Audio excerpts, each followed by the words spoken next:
Olá, sou o professor Beto, estou aqui em mais uma aula com vocês e hoje, lembra que na aula passada nós falamos sobre a Grécia? Característica da Grécia, a localização geográfica da Grécia, a importância dela no mundo antigo? Pois é, a Grécia nos deixou algumas heranças culturais, heranças importantíssimas, heranças que nós utilizamos até hoje. É por isso que eu fiz uma aula específica para nós entendermos essa herança cultural grega. Eu quero que vocês acompanhem na tela para vocês, aula de número 9, porque a aula de hoje vai falar sobre herança cultural grega, filosofia e ciência. Foi uma herança? Com certeza foi uma herança. Artes, herança grega? Com certeza herança grega.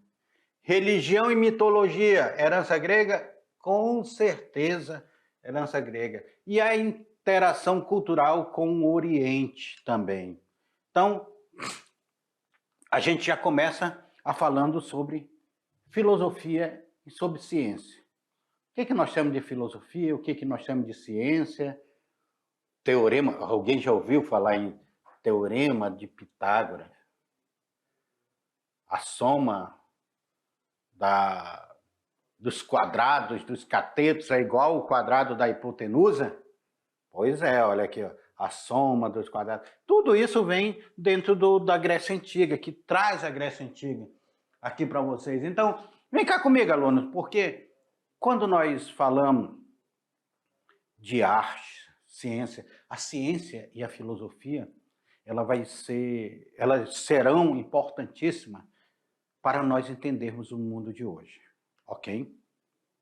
Sem a filosofia, sem a ciência, sem a matemática, basicamente várias coisas que nós conhecemos hoje não iríamos ter o conhecimento. A matemática ela tem umas explicações fabulosas, inclusive algumas construções, algumas obras, se você observar, tem uns cálculos matemáticos muito impressionantes. Nas pirâmides, nas construções gregas, são coisas impressionantes. E a filosofia? Aquilo que se discutia. Platão, quando lança a alegoria da caverna, ele lança a alegoria da caverna para nós entendermos um mundo inteligível e um mundo sensível.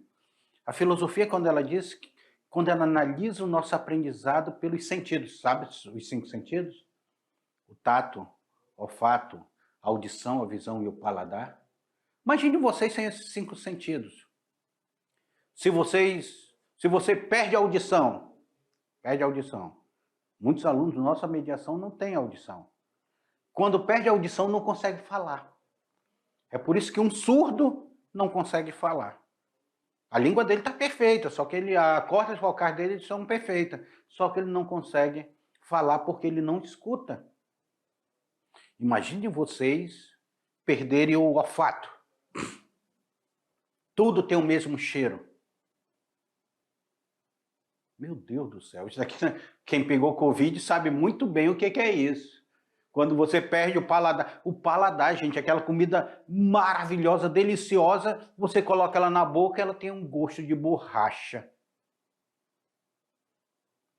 E isso tudo que eu estou falando sobre os sentidos, sobre o tato, você sentir alguma coisa assim, o tato, o olfato, a audição, a visão e o paladar, esse sentido ele não traz um tipo de aprendizado, que é chamado aprendizado empírico, pela experiência. Pelas experiências que nós estamos tendo com o nosso 5 sentidos, nos traz uma experiência. Tudo isso, a filosofia, ela analisa, ela estuda, ela se aprofundou e ela nos trouxe como herança para nós discutirmos a filosofia do mundo, para entender o mundo além da religião, além da mitologia. A filosofia, ela traz isso. E na Grécia Antiga, nós temos os principais Tales, Pitágoras. Nós temos os principais matemáticos vindo da Grécia Antiga, estudando já os cosmos, estudando a possibilidade do heliocentrismo. Hélio vem de Sol, o Sol sendo o centro do universo. Primeiro esboço sobre o heliocentrismo é lá da Grécia Antiga, estudando os planetas. Primeira visão que a Terra não era quadrada, era redonda. Vem da Grécia Antiga. Então, são estudos que vão mudar completamente a nossa forma de agir, de ver e de se relacionar com o planeta, com o mundo, com a natureza. Bora na tela para vocês para a gente entender melhor isso. Os intelectuais gregos não se dedicavam apenas aos temas abstratos, como a beleza e o sentido da vida. Também procuraram entender o mundo que o rodeava, o mundo ao seu redor, e alcançaram grandes avanços na física, na matemática e na filosofia. Física, matemática e filosofia.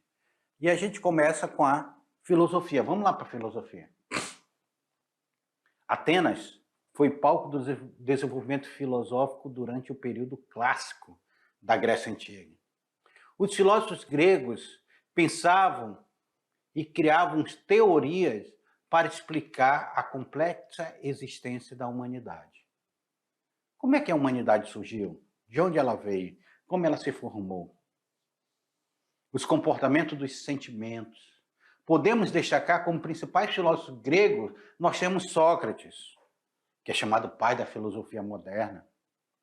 Nós temos Platão, que era discípulo de Sócrates, grande seguidor. Sócrates não deixou nada escrito, as coisas foram escritas por Platão, que escrevia sobre Sócrates. Nós temos outro seguidor de Platão, que é Aristóteles, mas que divergia sobre Platão, sobre o conhecimento sensível, sobre o conhecimento empírico. Também temos Tales de Mileto, que além de filósofo era matemático e astrônomo. Tales traz aí também vários conhecimentos importantíssimos para nós. Então, a filosofia, é por isso que aqui na escola de Atenas foi colocado, até Alexandre o Grande eles colocaram aqui na escola de Atenas, né? Mas se pintou aí a escola de Atenas tentando colocar vários filósofos como se eles tivessem vivido no mesmo tempo. Foi colocado Sócrates aqui. Olha aqui, ó, a ideia de Sócrates ensinando Alexandre o Grande. Eles não foram contemporâneos, gente. Mas a escola de Atenas ela tenta fazer essa miscelânea aí.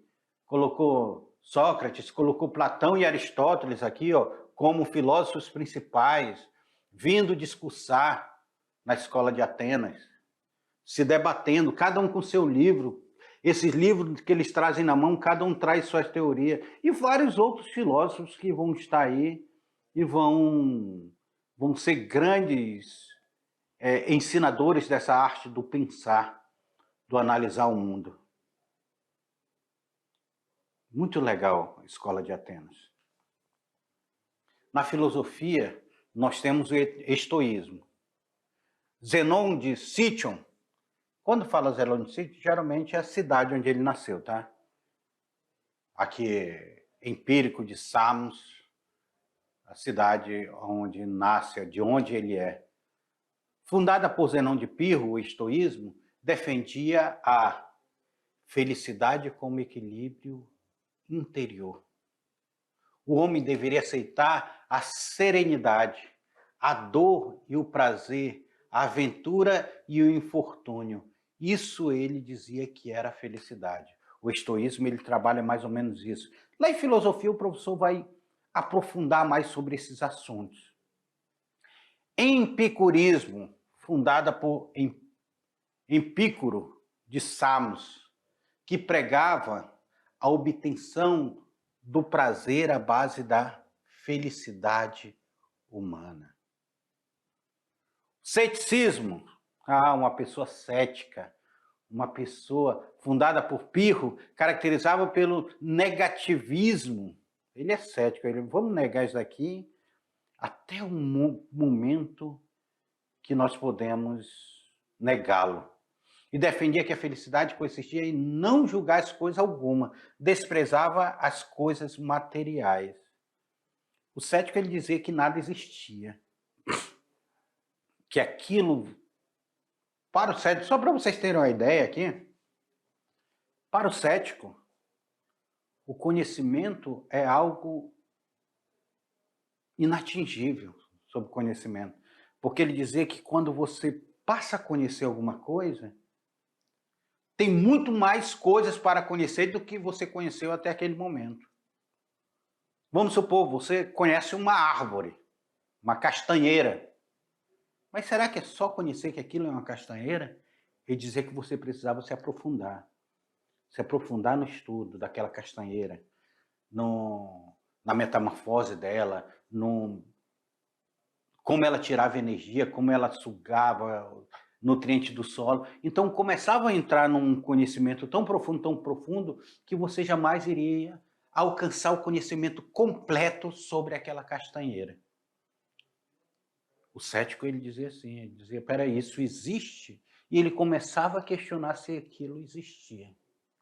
Na filosofia é interessante nós estudarmos isso, porque nós vamos ver o questionamento do mundo.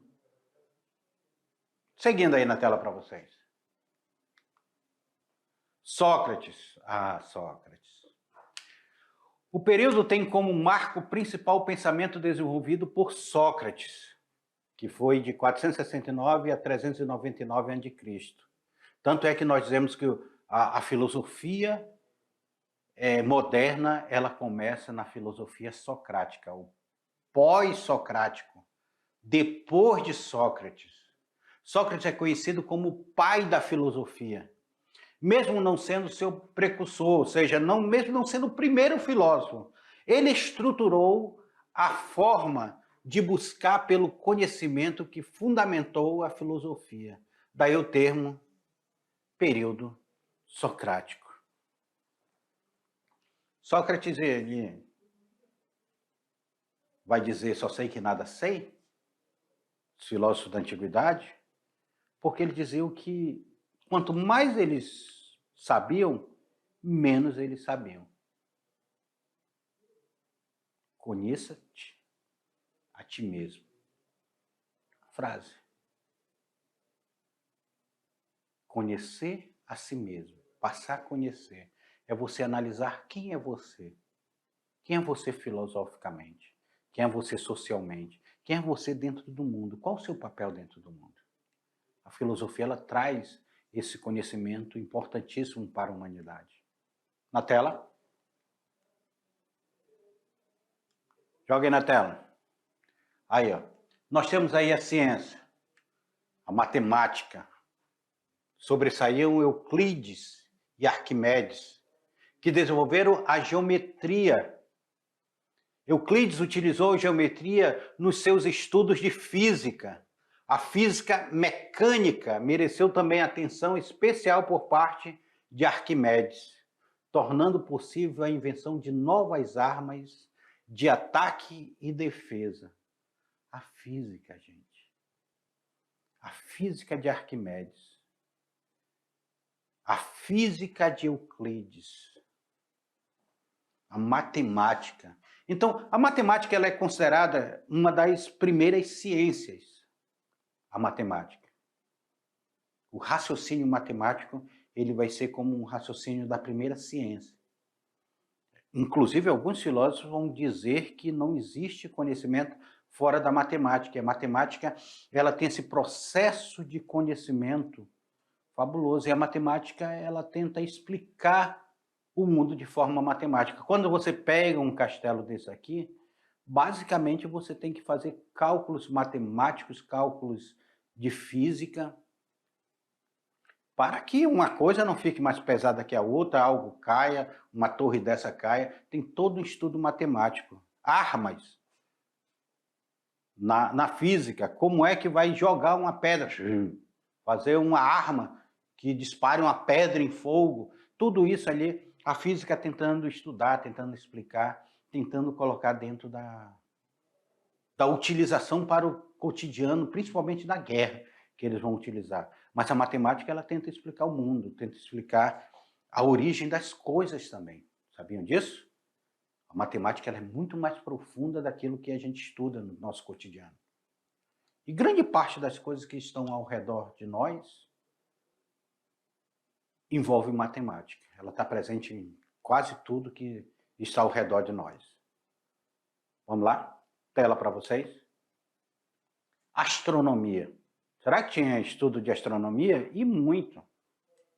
Destacam-se Aristarco e Hiparco na tentativa de medir o diâmetro da Terra e as distâncias do nosso planeta ao Sol e à Lua. Imagine os caras lá na antiguidade, com o que tinham, já tentavam medir a circunferência da Terra, já tentavam medir a distância que estava o Sol, que estava a Lua. Será que era possível? Mas eles tentavam medir, fazer cálculos matemáticos para tentar fazer essa medição. Aristarco lançou a hipótese de heliocentrismo. Isto é, de que a Terra e os planetas giraram em torno do Sol, que não foi aceita na época. Imagina, vem cá comigo. Na Grécia Antiga, a teoria aceita era o geocentrismo. O geocentrismo, que a Terra seria o centro do universo e as coisas rodavam em torno da Terra. Inclusive, na Idade Média, vão pegar essa teoria e vão colocar lá na Idade Média. E até hoje tem pessoas que acham que a Terra é o centro do universo. A teoria geocêntrica. Acreditava-se que a Terra era plana. E aí vem uns doidos ali que querem dizer, não, a Terra é redonda, eu vou medir a circunferência da Terra. Não, o Sol é o centro do universo, vamos medir a distância da Terra do Sol. No heliocentrismo, todos os planetas giram em torno do Sol. Teoria que não foi aceita na época, na Grécia Antiga. Ah, você está ficando biroleito aí, tá meio maluco, tá pichuruca aí, tá meio maluco o cara aí, querendo falar que o Sol é o centro do universo. Então, percebam vocês o quanto a astronomia ela está presente nesse mundo grego e ela vai desenvolver algo que nós estudamos até hoje. É lá do mundo grego que vem isso. Na tela para vocês. Porque nós vamos falar sobre a arte grega. A arte grega. Nós já falamos de beleza, que eles tentavam colocar a beleza dentro dessa arte. Tá? Então, olha aqui essa imagem aqui com vocês aqui dessa arte grega. A Grécia, os anfiteatros, já falei para vocês sobre a importância desses anfiteatros aqui. Lá no meio dele você fala, você propaga o som. Olha a ideia, vocês já viram quando você vai para dentro de uma caverna e fala oi, aí o eco lhe responde oi. No anfiteatro ele faz essa função de propagar sua voz. Venham aqui em Porto Velho que eu vou levar vocês ali no anfiteatro da Estrada de Ferro Madeira Mamoré, que vocês vão sentir na prática como isso funciona. A arte arquitetônica, a arte nas esculturas, a arte na pintura grega, na harmonia da natureza do corpo. Tudo isso é um estudo que eles faziam para produzir a arte dele.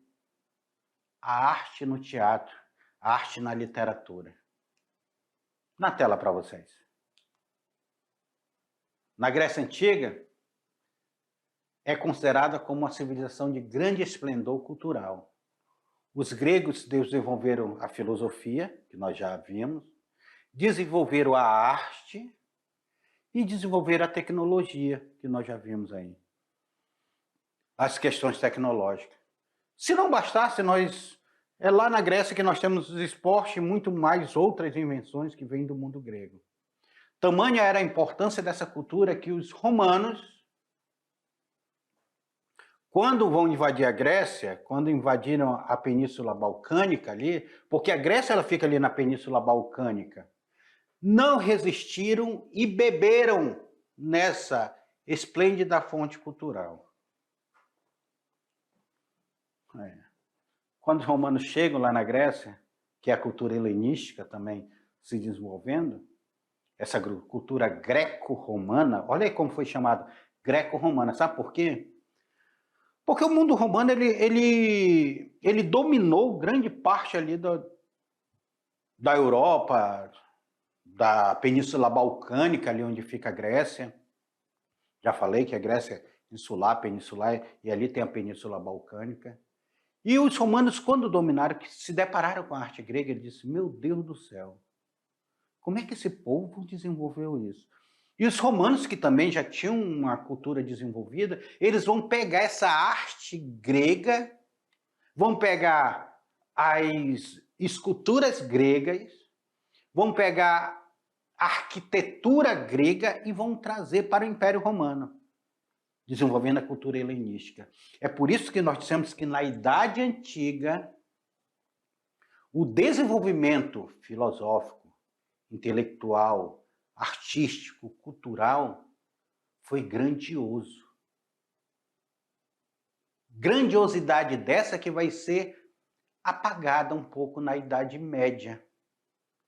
E quando nós chegarmos lá na Idade Moderna, nós vamos dizer que houve um renascimento desse período. É por isso que lá na Idade Moderna nós vamos chamar de Renascimento, porque as coisas estão acontecendo aqui na Idade Antiga. Na Idade Antiga, já eu estudo Idade Média com vocês, vocês vão ver lá na Idade Média essa transição, como é que se dá, dessa antiguidade para a Idade Média. Que vai ser anulada um pouco essa parte cultural. E aí nós temos aí a arte, imagina, gente, a filosofia, a arte, a tecnologia, os esportes. Como era esse movimento do mundo grego? Aí os romanos vão aproveitar e vão chegar lá, vamos dominar a Grécia e não vamos anular a cultura. Os romanos não anulavam a cultura, eles se adaptavam à cultura daquele povo e traziam ele para o Império Romano, para vocês terem uma ideia. Não chegavam lá, anulavam, destruíam e tudo, não. Eles traziam essa cultura para si. Na tela para vocês. Os gregos eram excelentes escultores. Buscavam retratar corpos humanos em sua perfeição. Músculos, vestimentas esculpidas, gente. Que eu já mostrei para vocês na foto na aula anterior. Sentimentos e expressões eram retratadas pelos escultores gregos. As artes plásticas da Grécia Antiga influenciavam profundamente a arte romana e renascentista. Olha aí que eu falei para vocês.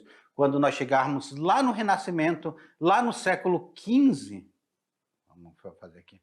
Quando nós chegarmos lá no século XV, nós vamos ver aqui o Renascimento buscando essa arte grega, buscando essa arte romana, porque os romanos também eles vão se adaptar, vão pegar para si. Olha aqui, ó. Vamos voltar aqui essa imagem aqui, rapidinho para vocês. Percebam vocês a expressão que é dada na escultura, na pintura, nessa arte.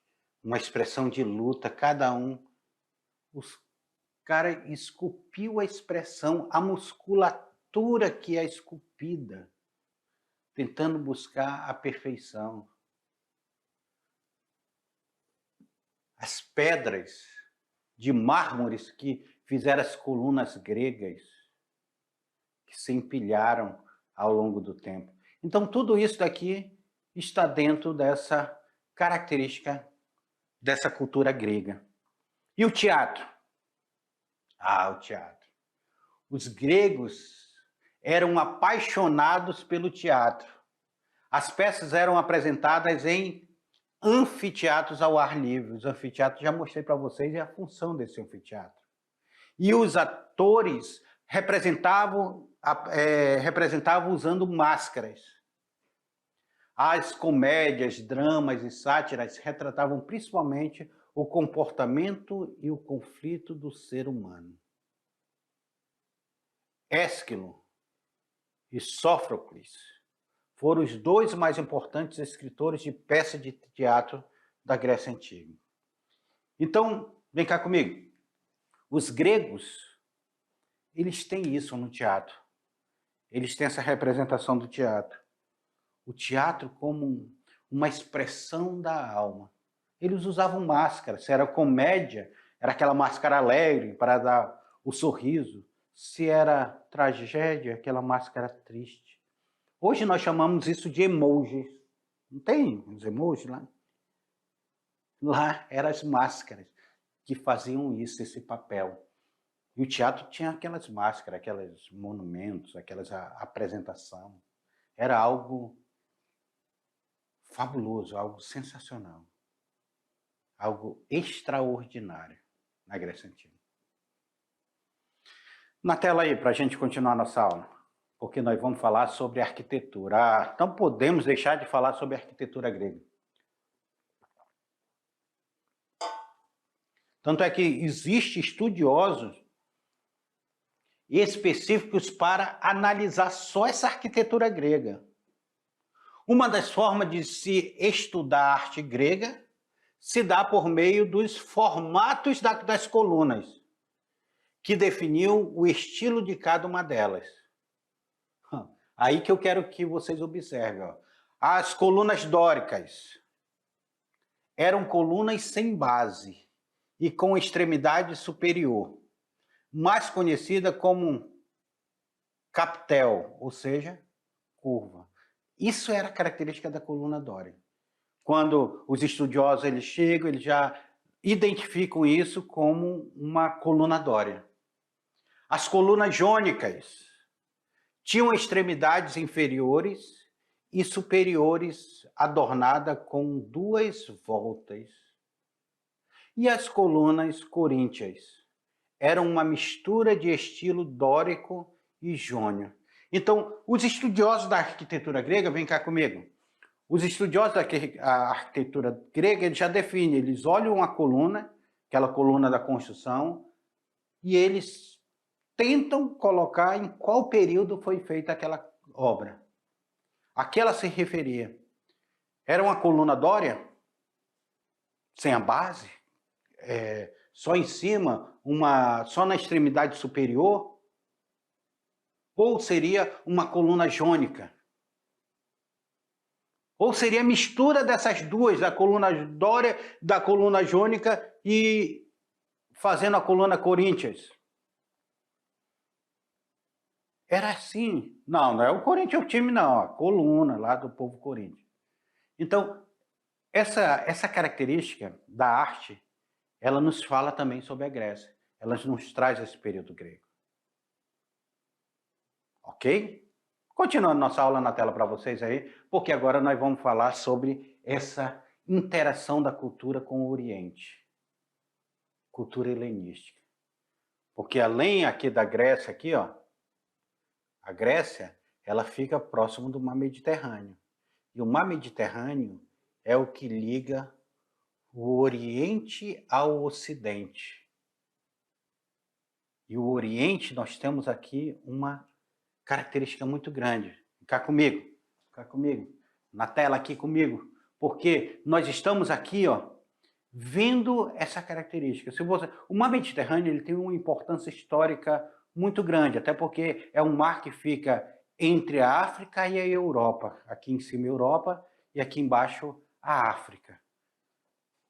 Aqui, ó, Península Ibérica que eu falei para vocês, ó, Portugal e Espanha, cercado de água por 3 lados e um lado ligado ao continente. Isso é a Península Ibérica.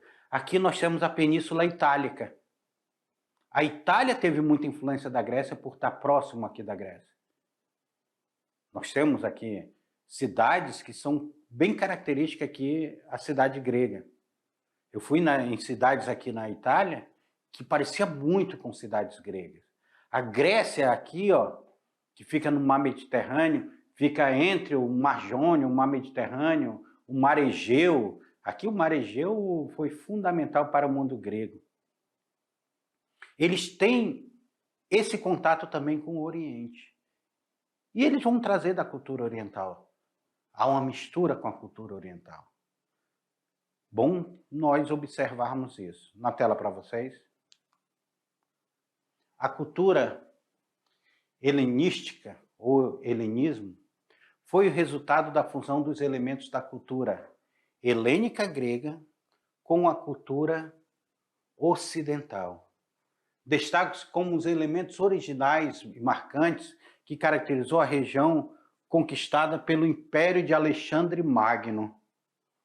Alexandre Magno vem conquistando e fez essa cultura, vai fazer esse choque de cultura. Hélade, região da Grécia Central e a do Norte, cujos habitantes, os helenos, emprestavam seu nome à civilização helenística, que se estendeu do Oriente afora, vem lá do Oriente a cultura helenística, por meio não só de uma língua comum, que era a koiné, mas também através das práticas da educação, do artesanato, do comércio e também da escultura. Olha aí de onde vem essa cultura helenística, os helenos. Durante 13 anos, Alexandre Magno, que também é chamado Alexandre o Grande, que eu até mostrei para vocês ele, que ele aparece lá na escola de Atenas, conquistou o Egito, conquistou a Mesopotâmia, conquistou a Síria, conquistou a Pérsia e chegou até a Índia. Vem cá, só um parênteses aqui para vocês. O império feito por Alexandre o Grande foi tão grandioso, por isso que é chamado aí Alexandre o Grande, quanto seu nome. Ele ia do Oriente ao Ocidente. Pegava uma faixa de terra muito grande. O sol nunca se punha nesse império dele, porque enquanto um lado era dia, do outro lado era noite.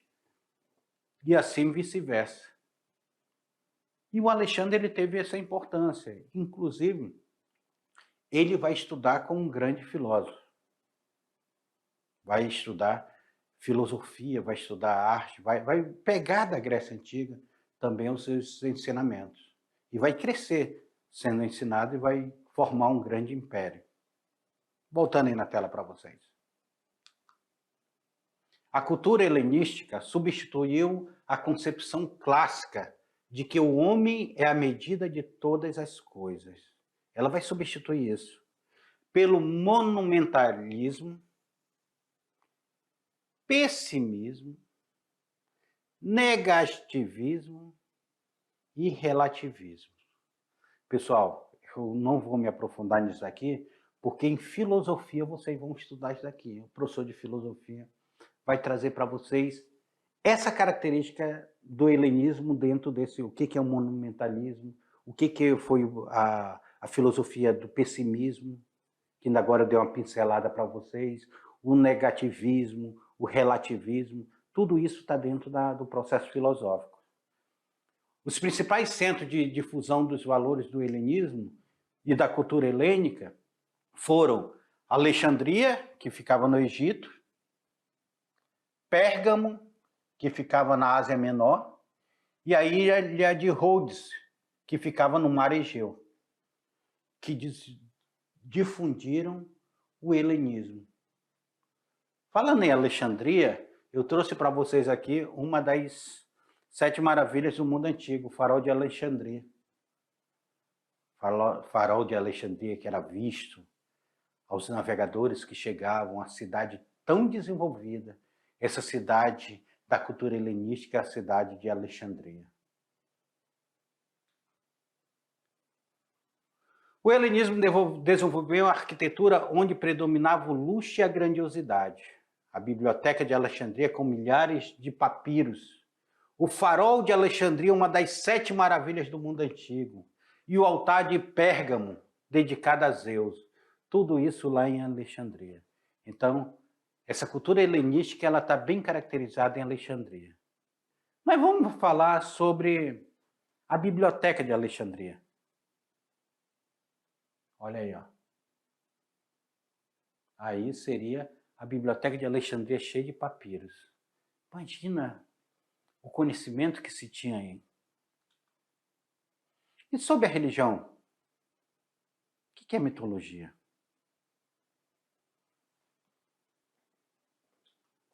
Deuses, deuses, deuses, deuses do Olimpo.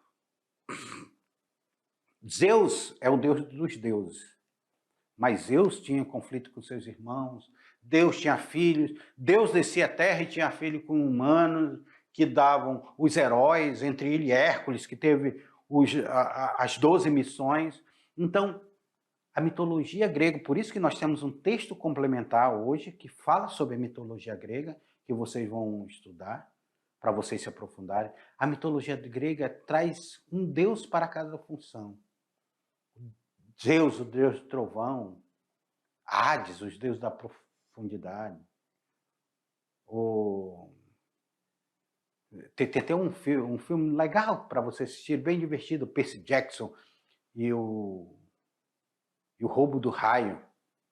Muito legal para vocês assistirem. Então, nós temos aqui cada um desses deuses dentro de uma mitologia. Afrodite tem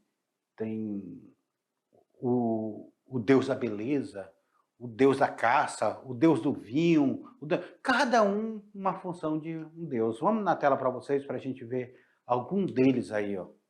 A mitologia. Para explicar as coisas do mundo e transmitir o conhecimento popular, os gregos criaram vários mitos e lendas. A história era transmitida oralmente de geração para geração. A mitologia grega era completa de monstros, heróis, deuses e outras figuras mitológicas. Nós temos aí a primeira mulher, Pandora, que abre a caixa. Olha aí, eu trago aí para vocês alguns deuses aí. Ó. Poseidon, deus dos mares. Aí nós temos aí Mercúrio, Vulcão, que era deus do fogo. E nós vamos ter outros deuses aí aparecendo, vários deuses aí. No texto complementar, vocês vão ter mais deuses aí para vocês. Os mitos mais conhecidos são o mito do Minotauro, o cavalo de Troia, lembra do cavalo de Troia, o presente lá, presente de grego que se fala do cavalo. Medusa, aquela que tem a cabeça cheia de serpente, se você olhar para a cabeça da serpente, você vira uma pedra. Os 12 trabalhos de Hércules. Hércules era um herói, não era, chegava a ser um deus, não. Ele era um semideus, chamado semideus. Mas ele teve que cumprir os 12 trabalhos, Hércules. Seria o homem mais forte do mundo. Aqui, ó, a simbologia do Minotauro, que ficava no labirinto, o Minotauro.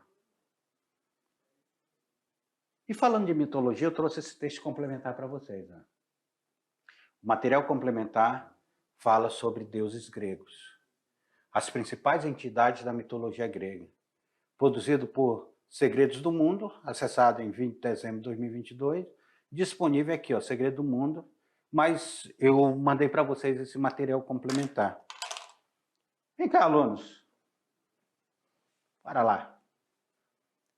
Falar sobre Grécia.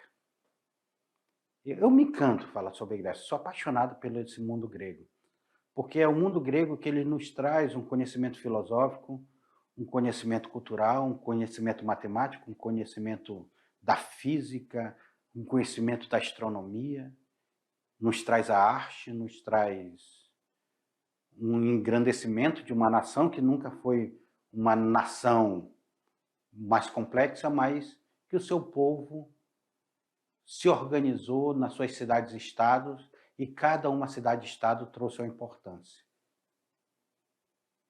E aqui nós estamos chegando ao final de mais essa aventura aqui, mais essa jornada que nós fizemos pela história. E essa jornada que nós fizemos pela história, nós fomos estudar aqui esse povo da antiguidade, esse povo grego, esse povo que nos deixou várias heranças.